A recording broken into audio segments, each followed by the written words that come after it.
Good morning everyone. જય શ્રી કૃષ્ણ, સીતારામ, જય સ્વામિનારાયણ. આજે જો અમે લોકો ગયા હતા ભક્તિ વેદાંત મંદિરના એક ડિવોટીના ઘરે. એમનું ઘર તો બ્યુટીફુલ હતું જ, પણ સાથે સાથે એમના ઘરે સત્સંગ અને સભા પણ હતી.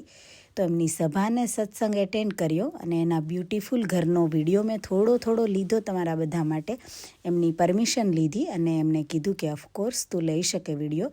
તો જો મેં એમના થોડા ઘરના વોલપેપર અને એમનું જે ડેકોરેશન હતું એ ખરેખર યુનિક હતું. તો મેં થોડો ડેકોરેશનનો વિડીયો લીધો તમને બધાને બતાવવા માટે. અને આ જો કોર્નરમાં મસ્ત કૃષ્ણ ભગવાનની એક મૂર્તિ હતી, જેની સાથે એણે સરસ ફ્લાવરનું ડેકોરેશન પણ કરેલું હતું. અને મૂર્તિ એવી સરસ હતી ને કે જોઈને જ મનને શાંતિ મળી જાય. અને ત્યાર પછી રાધા કૃષ્ણના મંદિર પાસે હું ગઈ તો હું જોતી જ રહી ગઈ એમનું મંદિર. એ મંદિર એટલું સરસ બ્યુટીફુલ હતું, એમણે એટલું સરસ રીતે એનું ડેકોરેશન કરેલું હતું. ને આ રહ્યા આંટી, જે દેખાય છે એમનું જ આ ઘર હતું, જેણે એટલું સરસ રીતે મંદિર સજાવેલું હતું.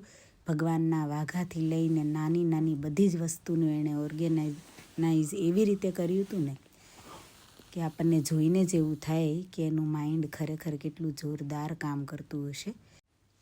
મંદિર તો એનું બ્યુટીફુલ છે જ, સાથે એના સિટિંગ રૂમમાં લગાવેલી જે ફોટો ફ્રેમ હતી એ પણ એટલી જ બ્યુટીફુલ હતી. અને આ જે ફોટો ફ્રેમ છે ને એનું તો કંઈક અલગ જ રાજ હતું, એ કંઈક યુનિક જ હતી. એની અંદર હિડન 5 ગોપીઓ છે, જે અમને બધાને ગોતવામાં થોડો ટાઈમ લાગ્યો હતો. તમે પણ આ ફોટાને ઝૂમ કરીને જોજો, તમને આમાં 5 ગોપીઓ દેખાય છે. અરે 5 ગોપીઓ ના દેખાય તો તમે કેટલી ગોપીઓ દેખાય છે એ કમેન્ટમાં ચોક્કસ કહેજો. કેમ કે અમે તો 5 ગોપીઓ હતી ને 5 ગોપીઓને ફાઇન્ડ પણ કરી હતી. અને આ બીજા રૂમમાં મસ્ત પેઇન્ટિંગ હતું, એનો પણ મેં વિડીયો લીધો હતો.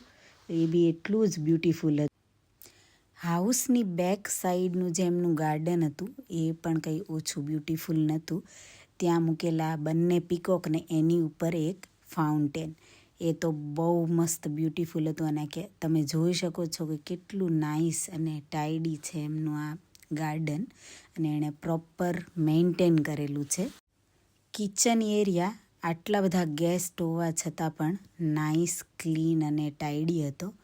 અમે બધાએ જમ્યા પછી બધું જ ક્લિનિંગ કરવામાં એ આંટીને હેલ્પ કરી.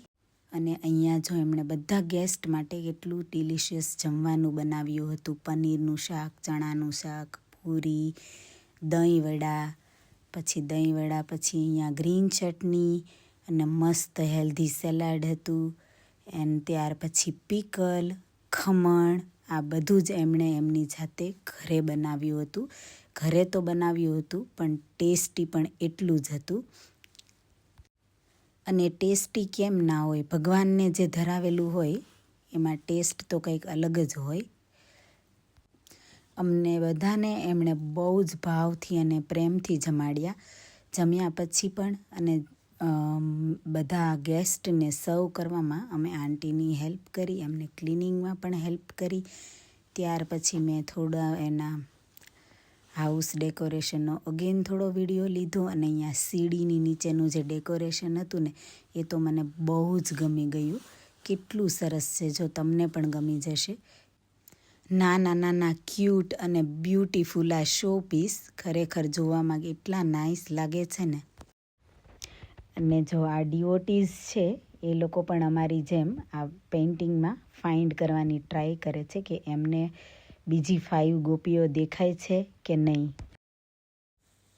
વોશ બેઝિન પાસે રાખેલા એમના શો પીસ પણ ખરેખર ધ્યાન ખેંચી લે એવા છે.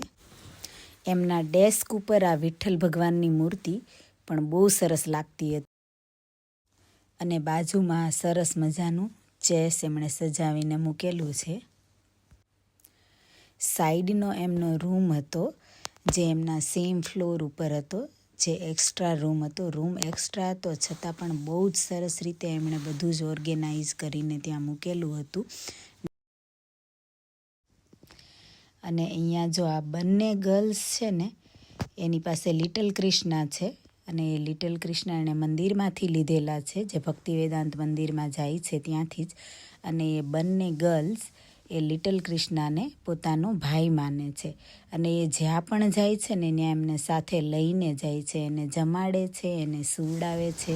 ટ્રીપમાં જાય તો પણ સાથે લઈ જાય, કોઈના ઘરે જાય તો પણ સાથે લઈ જાય, ક્યાંય એને મૂકીને નથી જતા. લાઈક કોઈ ઘરનું જ સભ્ય કેમ હોય અને બધી જ જગ્યાએ કેમ જોડે જ આપણે લઈને જઈએ, એવી જ રીતે એમની સેવા કરે છે, ધ્યાન રાખે છે, જોડે લઈ જાય છે. વિન્ટરમાં ગરમ કપડાં પહેરાવે છે, સમરમાં સમરના લાઇટ કપડાં પહેરાવે છે અને જોડે ને જોડે જ રાખે છે. તો બંને અત્યારે મને એ જ કહે છે, મેં એને પૂછ્યું તો એ બસ બંને મને આ જ કહેતા હતા કે અમે જો આટલું ધ્યાન રાખીએ છીએ કેમ કે એ અમારા બ્રધર છે. અને તમને જો આજનો આ વિડીયો ગમ્યો હોય તો પ્લીઝ લાઇક, શેર, કમેન્ટ કરજો. વધારે વિડીયો જોવા માટે ચેનલને કરી દેજો subscribe. Stay safe, look after yourself. Thank you for watching. Thank you for your time. By.